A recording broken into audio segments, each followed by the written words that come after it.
Merci Abdourahmane Ngom à la réalisation.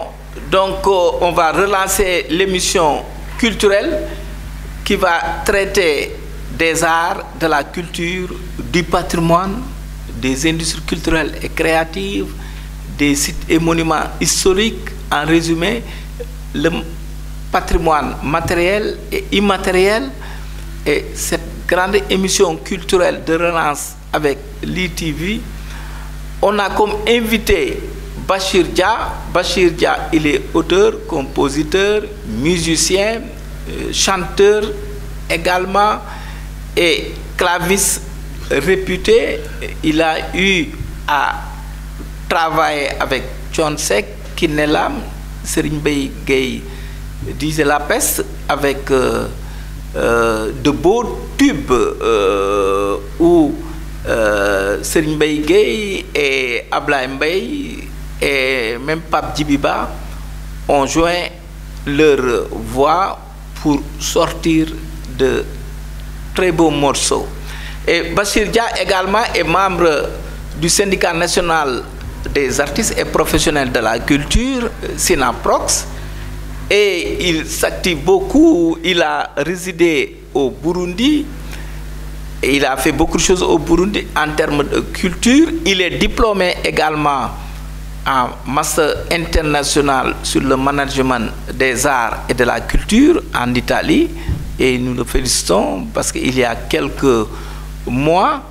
Et Bachir Dia aussi est un ami de Jules Gueye, le célèbre trompettiste, le célèbre ventiste. Hein, ils sont toujours ensemble.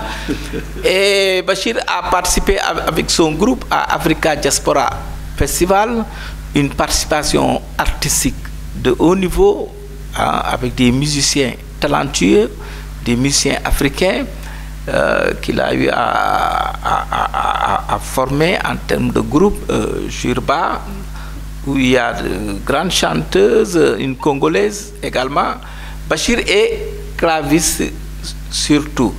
Mais Bachir, en tant que musicien, si on vous demandait aussi de faire un peu une lecture sur la musique sénégalaise actuellement, qu'est-ce que vous allez dire? Merci d'abord de m'avoir invité sur ce plateau, sur l'I Quotidien. C'est un grand honneur pour moi. Voilà, je dirais que, tout simplement que vraiment on a beaucoup de talent. Bon, parce que quand même ça fait un moment que je ne suis pas à Dakar, mais j'ai suivi avec intérêt ce qui se passait sur la scène culturelle. Voilà, comme vous l'avez dit, ça fait des années que j'ai quitté le pays. J'étais d'abord en Belgique. Après ça, j'ai voulu retourner en Afrique un peu pour faire quand même apporter mes contributions au continent. C'est en ce moment que je suis parti au Burundi avec une proposition de travail dans une boîte de communication et de production. Voilà. Mais de là, je suivais tout ce qui se passait, bien sûr, à Dakar, et puisque je venais aussi régulièrement. La musique a changé, bien sûr. Parfois en bien, parfois en, je ne dirais pas mal, mais quand même, il y a quand même des différences, je dirais plutôt des différences, parce que, voilà, avant, quand même s'il n'y avait pas trop de moyens, on avait quand même tendance à avoir beaucoup d'artistes qui se produisaient en live, parce que moi je suis vraiment un très grand fanatique du live music, j'aime bien la musique vivante. Mais quand même, on ne peut nier la progression de la musique, c'est-à-dire la musique électronique qui fait partie actuellement, partie intégrante de la culture. Comme vous le voyez actuellement, on a beaucoup de jeunes qui font de la musique électronique. C'est bien, mais je pense quand même qu'il faudra aussi retourner aux bases, parce que la production est devenue tellement accessible aux gens que le niveau musical a baissé. Voilà, c'est ça en fait ma petite lecture de la musique sénégalaise en général. Mais quand même, il y a des talents, il y a de très bons talents. Il y a des talents, voilà, et puis sur le plan de la composition musicale, il y a de bons musiciens, de bons compositeurs, arrangeurs. Oui, il y a de très bons arrangeurs. Bon, parce qu'au fait, la musique, il faudra voir ça sur plusieurs dimensions. C'est comme toute forme d'art, en fait, il y a plusieurs dimensions. Si vous prenez la musique, il y a ce qu'on appelle la musique en quelque sorte populaire, je dirais, ce qui est plutôt une tendance commerciale où les gens sont plus basée sur la consommation de la masse, qui n'est pas très critique et qui n'a pas une très grande culture musicale. Et il y a une autre catégorie de musique qui est plus destinée aux connaisseurs en quelque sorte. Par exemple, et c'est pas seulement au Sénégal, c'est partout, c'est partout au monde. Il y a un grand musicien qui disait, un analyste qui disait que, par exemple, vous prenez la musique rock, tu as un guitariste qui joue 2 notes devant 10 000 personnes. Mais vous prenez la musique jazz, il y a un musicien qui joue 10 000 notes devant 2 personnes. C'est-à-dire qu'en fait, les publics ne sont pas les mêmes parce que l'autre est moins exigeante. Par exemple, c'est ça qu'on a actuellement. On a une jeunesse qui est là, jeunesse TikTok qui est là. Donc il y a certains musiciens qui sont plus orientés vers ce public. Parce qu'aussi, quand même, quand on parle de culture, on parle aussi d'industrie. Et l'industrie, c'est d'abord, la question est à savoir, est-ce qu'on veut faire une musique qui va être consommée par la masse ou on veut faire une musique qui est destinée à une cible, à une niche. Donc c'est ça. Donc c'est pour cela que je ne veux pas critiquer certaines, parce que c'est parfois le choix. Il y a des gens de très grands musiciens qui veulent faire une musique simple, vendable. C'est pareil avec le cinéma aussi. On a ce qu'on appelle les telenovelas. Les telenovelas, c'est des séries qui sont vraiment très faciles à produire. Vous voyez souvent qu'on évite les scènes de rue. C'est souvent dans les pièces parce que c'est une musique qui est destinée à un public, en général, entre parenthèses, de femmes qui est toujours dans les rêves. Pardonnez-moi, les femmes. Plus dans les nuages, tu vois, la romance, tu vois. Alors qu'il y a d'autres films qui sont plus genre blockbuster, tu vois, ou des films d'auteur qui sont plus destinés à un public connaisseur qui cherche la profondeur plutôt que vraiment le facile à consommer. Facile à consommer. Et Bachir, vous êtes artiste musicien. Et si on vous demandait, bon, en parlant de musique, il y a eu de belles initiatives comme Dakar Music Expo, qui est un salon qui fait rencontrer les musiciens, les producteurs, les diffuseurs. Je pense initié par Doudou Sarr. Parfois, il y a des festivals, etc. Et maintenant, il y a eu une rencontre entre le ministre de la Culture et les acteurs culturels, les artistes dans tous les domaines, qu'ils soient musiciens, danseurs, cinéastes, promoteurs culturels. Et donc sur la situation actuelle de la culture, quelle lecture, quelle appréciation? Bon, tout d'abord, je vais saluer Doudou Sarr, le promoteur de Dakar Music Expo, qui est vraiment un gars qui fait beaucoup pour la culture au Sénégal. D'ailleurs, comme toi, par exemple, je pourrais aussi citer le Diaspora Music Festival, qui est quand même une initiative à saluer, qui a quand même regroupé beaucoup d'artistes, des panels de très haut niveau avec des docteurs venus de n'importe où pour quand même réfléchir sur la situation de la culture au Sénégal. Donc pour moi, c'est des initiatives qu'il faut encourager et promouvoir. Pour en revenir à la rencontre avec Madame la ministre, qui nous avait invités pour la présentation de la lettre de politique sectorielle pour le développement de la jeunesse, sport et culture, voilà. Au fait, je pense que c'est déjà une très bonne chose qu'on ait cette initiative, qu'on ait un nouveau gouvernement qui quand même, même si les choses ne sont pas très actives, très comment dirais-je, en activité, quand même il y a une initiative qui est en train d'être mise en place. Et c'était dans cette initiative.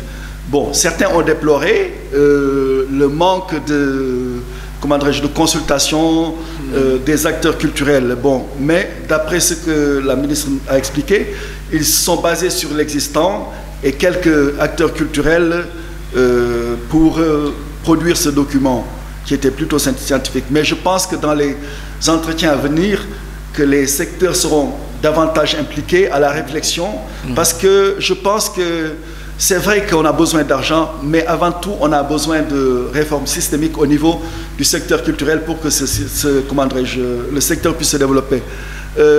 Parce que les mêmes pratiques produisent les mêmes effets et ce n'est pas ce qu'on veut. Ouais. Tu as beau mettre des milliards, si ce sont les mêmes pratiques, il n'y aura pas d'évolution.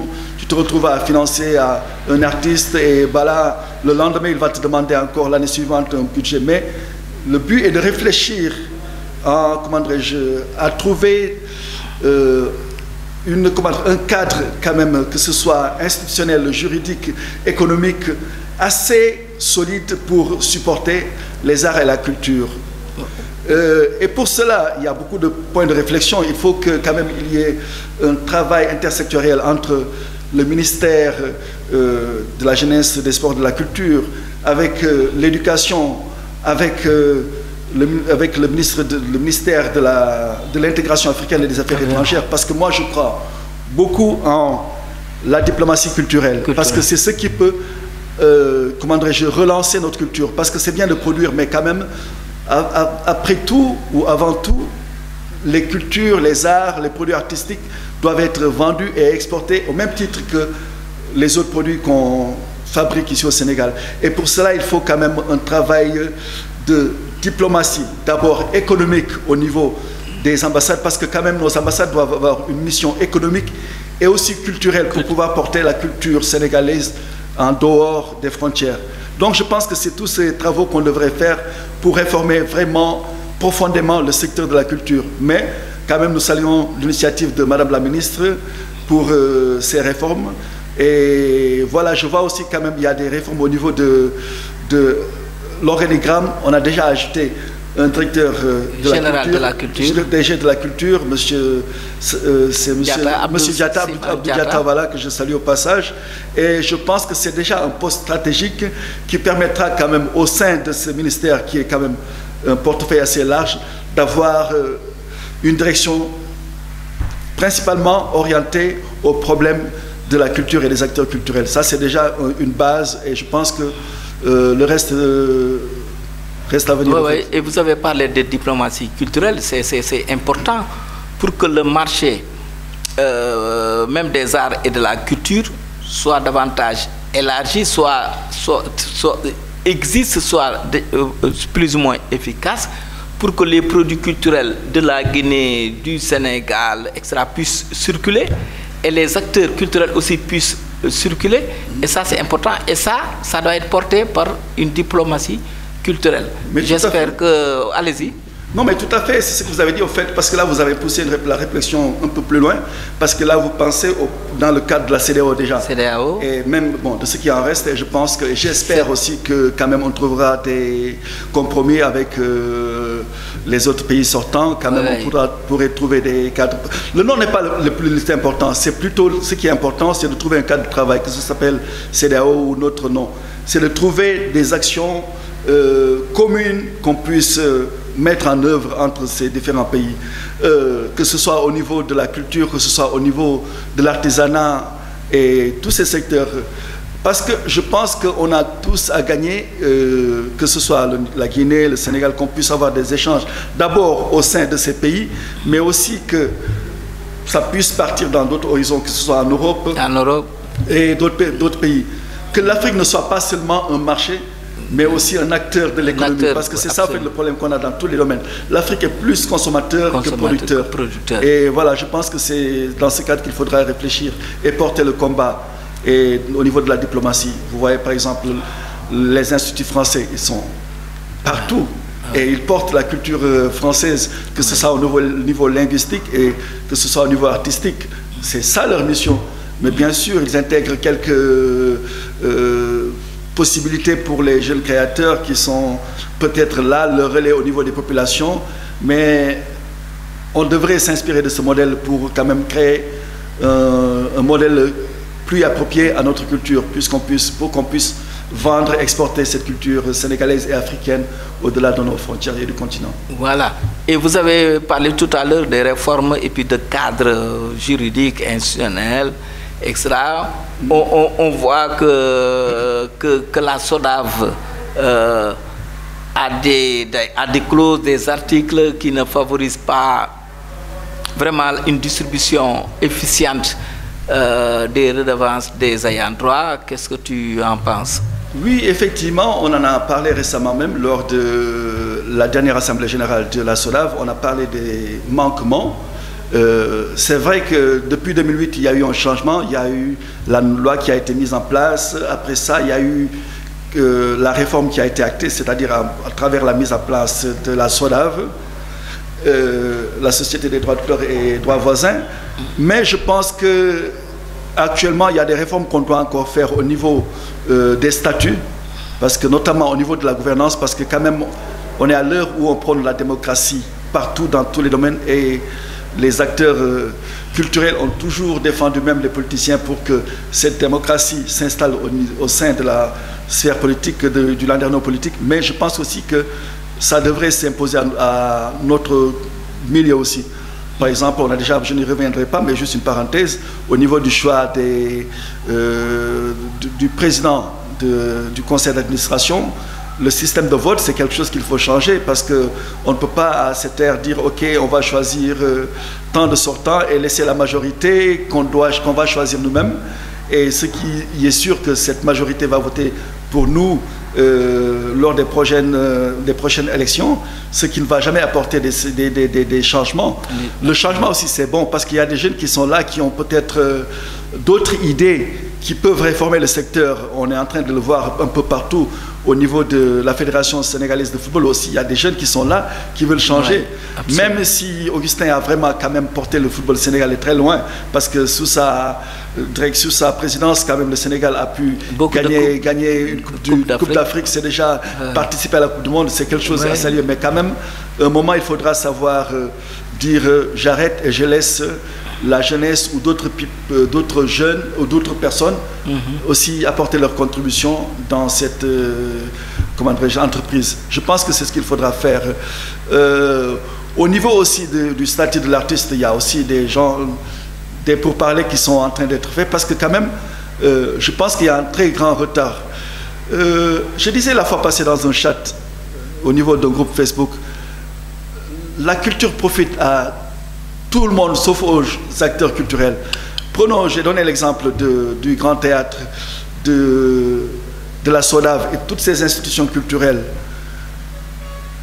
C'est pas que je minimise le travail de ces gens qui font partie aussi de l'organigramme. Je prends par exemple l'exemple d'un gardien ou d'un fonctionnaire ou d'un comptable qui est là, qui travaille parce que il y a eu un secteur culturel qui est là, qui a eu besoin de ces compétences. Tous ces gens ont des salaires, tous ces gens ont la protection sociale, tous ces gens ont tous les avantages qu'un travailleur puisse avoir. Mais ces gens qui travaillent pour ces gens de la culture, parce que c'est grâce à eux qu'ils sont là. La SODAV n'a pas sa raison d'être s'il n'y a pas les gens de la culture. Mais le gardien même, il a sa protection sociale, il a tous les avantages, mais il touche même mieux que l'artiste, parce qu'il a un salaire qui est fixe. Mais l'artiste qui vient à la fin de l'année toucher de redevance, il va gagner moins que ce gardien. Il n'a pas les avantages sociaux que mêmes avantages sociaux que ce gardien. Donc je pense que c'est pas que je le dis, répète encore, je ne néglige pas ce gardien, parce que quand même c'est une personne, un maillon très important dans cette chaîne. Mais quand même ça devrait porter à réflexion. Pourquoi nous, on n'a pas ces mêmes avantages, alors que c'est nous qui sommes au cœur de ces activités. La raison même d'être de cette personne à ce poste, que ce soit ce gardien, que ce soit ce comptable qui est au niveau de la SODAV ou au niveau du Grand Théâtre. Donc c'est ça en fait qu'il faudra voir, comment changer ces réformes. Donc je pense que le ministère a tout à faire pour qu'on puisse accélérer ce processus de statut de l'artiste, qui verra quand même un artiste travailleur, un artiste fonctionnaire, un artiste quand même qui puisse jouir de tous les droits que les autres travailleurs ont. Absolument. Et donc du coup, le syndicat, le SYNAPROX, a du pain sur la planche. Oui, mais effectivement. Mais ces temps-ci, le syndicat est très timide en termes de revendications. Non, on n'est pas très timide, parce que vous savez, au fait, parfois on confond les choses. C'est-à-dire, même au niveau du milieu artistique, au niveau de la SODAV, on est mal compris. Parce qu'au fait, bon, c'est naturel, hein, parce que quand il y a des gens qui sont un peu sceptiques aux critiques, même si c'est positif. Voilà. Donc, parce qu'on n'est pas là pour des critiques destructives, mais on est là pour contribuer, voir les manquements et les souligner pour qu'ensemble on puisse avancer et changer et porter ces réformes. C'est ça, en fait, le rôle de syndicat. On est un syndicat de revendication, mais aussi de propositions, et des propositions constructives qui puissent contribuer au bien-être de l'artiste, raison pour laquelle ce syndicat existe. Voilà, c'est ça. Mais on n'est pas timide, on se prépare. Il y a des travaux qui sont en train d'être faits au niveau interne, parce que c'est quand même un travail de réflexion pour faire ces réformes, changer ces statuts, aussi voir comment changer certains articles. Là, déjà même, ce processus a été porté, parce que là, actuellement, on est en train de voir au niveau de comment réformer la loi de 2008, parce qu'une loi quand même doit progresser, parce que l'environnement artistique change.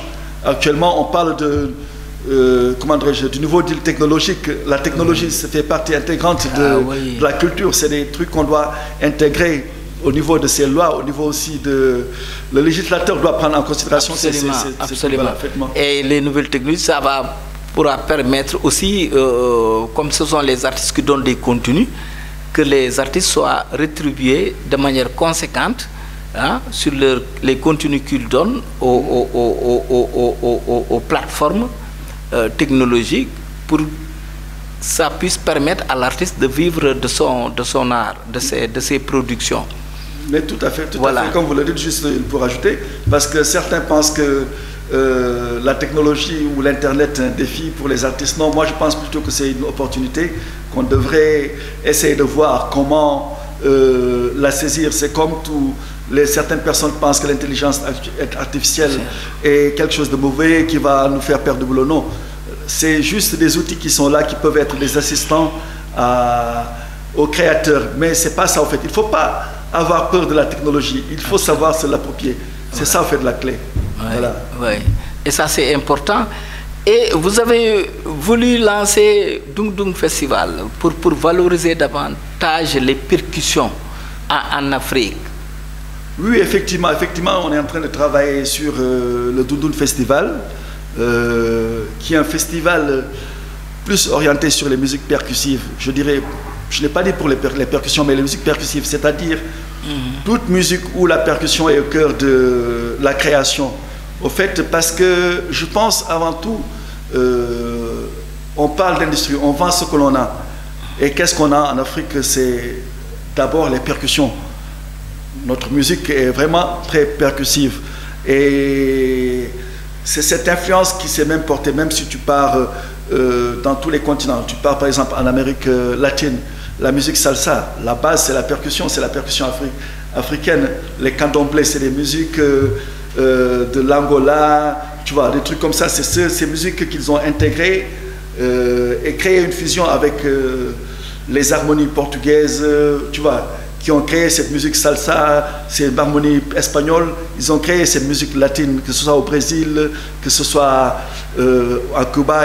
Donc, mais il y a toujours la percussion qui est au cœur de cette musique.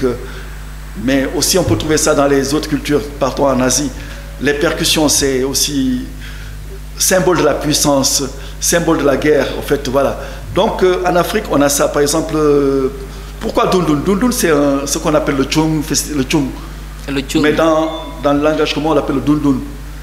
C'est un instrument qui existe au Sénégal, c'est un instrument de la culture mandingue, en quelque sorte, voilà. Comme le djembé, on ne peut pas dire que le djembé, c'est un instrument sénégalais ni guinéen, mais quand même, c'est un instrument de l'Empire mandingue, l'ancien Empire mandingue, dont nous sommes tous issus, voilà. Et c'est pour cela que j'ai voulu valoriser cette culture qui est vraiment la nôtre, la percussion, et donner un peu plus de place au niveau mondial à cet instrument, que ce soit le sabar, que ce soit le djembé et toutes les autres musiques percussives. Ça ne veut pas dire que j'exclus les autres. Par exemple, on a des artistes modernes, contemporains, urbains, qui sont vraiment... qui ont la percussion au cœur de la musique. Prenons par exemple Bass Chung. Le Chung, c'est un joueur de Chung Chung, mais quand même il a su imposer cette musique avec des sonorités modernes. Et cette musique est très appréciée par la jeunesse. Tu vois, donc c'est des fusions. Au fait, vous prenez dans d'autres pays, il y a des gens qui mélangent les percussions à la musique moderne électronique. Voilà, c'est ça, on fait le truc. Là, on est en train de travailler dessus. On a d'ailleurs même contacté quelques partenaires. On attend les réponses pour pouvoir mettre en place. Pour le moment, c'était prévu au mois d'avril, mais je pense qu'on va quand même peut-être pousser ça vers le mois de mai ou juin, vu les contraintes qu'on a. Oui. Et je rappelle aussi que vous avez produit un film sur la danse au Burundi. Oui, effectivement. Bon, vous savez, j'aime la culture. Je vis pour et par la culture. Donc, en dehors de la musique, quand j'étais en Belgique, j'ai fait une année à l'académie pour faire film et vidéo.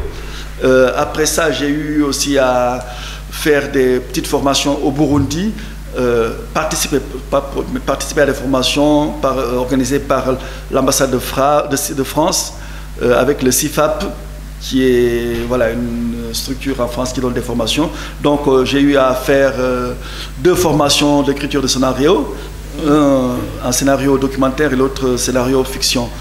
Voilà, donc je suis très passionné en quelque sorte par tout ce qui est art.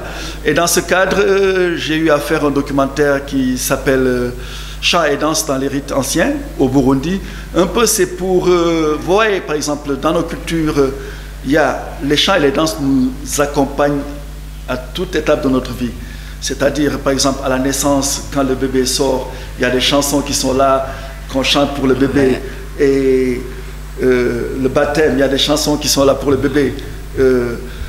Par exemple, si on prend le cas du Sénégal, à la circoncision, il y a des kassak. Voilà, le mariage, il y a des chants. C'est pareil au Burundi, à chaque étape de la vie, il y a des chants qui nous accompagnent, des rythmes qui nous accompagnent. Et le but de ce documentaire, c'était de décrypter les messages qu'il y a. Parce qu'au fait, c'est des messages qui sont très codés et que seuls les anciens connaissent, ou ce qu'on n'appelle pas les griots, mais les gens qui sont dans ces pratiques connaissent, parce que c'est des mots déjà codés. Voilà, donc le but était de faire comprendre un peu le sens caché de ces textes et l'origine de ces danses. Voilà, donc c'est dans ce cadre que j'ai eu un financement de l'Union européenne, dans le cadre d'un programme qu'ils avaient financé avec Africalia, tout ça. J'ai eu un financement et un partenariat avec Akeza, Akeza.net, qui est une maison de production et un site en ligne de mon ami Landry, que je salue au passage. Parce qu'il fallait aussi apporter des fonds propres et des contributions propres. Voilà, donc on a pu produire ce documentaire. Là, il y a d'autres projets qui sont en cours. Le Sénégal, voilà, effectivement. Ah, d'accord. Donc je rappelle que Bachir est auteur-compositeur, artiste musicien, chanteur et même réalisateur de films documentaires. Et Bachir Dia, votre dernier mot? Bon, écoute, je vous remercie. Vraiment, c'était un plaisir très agréable. Je pensais même que ça allait dépasser parce que c'est tellement agréable que j'ai l'impression que c'est très court en fait l'émission. Mais quand même, je vous encourage et vraiment, j'invite tous les artistes à venir se produire dans cette émission, à venir participer dans cette émission qui est là vraiment pour promouvoir la culture. Parce que qui connaît Alassane, vraiment, c'est que lui, c'est aussi il dit que je suis polyvalent, mais lui, quand même, il est dans toutes les sauces et vraiment à la perfection. Il est dans les organisations de festivals, production de livres et, comment dirais-je, inspirateur, parce que quand même c'est un mentor pour beaucoup d'artistes. C'est un gars avec qui tu causes et tu en sors vraiment très enrichi. Je te remercie, Alassane. Merci Bachir Dia.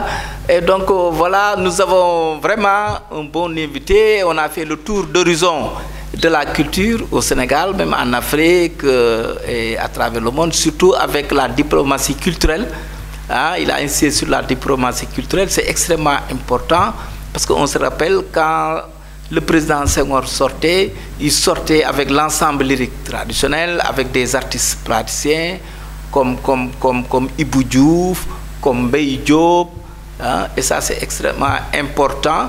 Et avec les tapisseries aussi des arts décoratifs de Thiès, parce que les tapisseries sont accrochées actuellement au palais du Japon, royal du Japon, en Chine, et au siège de l'UNESCO et au siège même de l'Organisation des Nations Unies.